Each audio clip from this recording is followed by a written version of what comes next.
मुस्लिम league के speaker को 8 फरवरी को होने वाले इंतखाबात में हिस्सा लेने के लिए ताहियात नामी को खत्म करने की जरूरत है।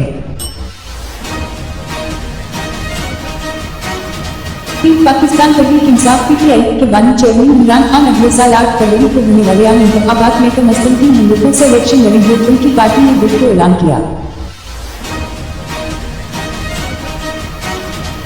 एशियाई तरक्याती बैंक ने पाकिस्तान के साथ एक इशारिया को बिलियन डॉलर के कर्ज के मामले पर दस्तखत किए। ईडीबी हुकाम ने बुध को तस्दीक की। इस्लामाबाद हाई कोर्ट IFC ने बुध के रोज पाकिस्तान तहरीक इंसाफ पीटीआई के बानी इमरान खान की दरख्वास्त को कल जुमेरात को माकूल किया है, जिसमें उनके खिलाफ साइबर केस में कैमरा ड्राइव के हुक्कामात को चैलेंज किया गया है। रावलपिंडी पुलिस ने मुतज़्ज़ा अदालत के जज मोहम्मद बशीर की गाड़ी पर फायरिंग की खबरों की तस्दीक की है। रावलपिंडी में जज पर फायरिंग की खबर सामने आने के चंद मिनट बाद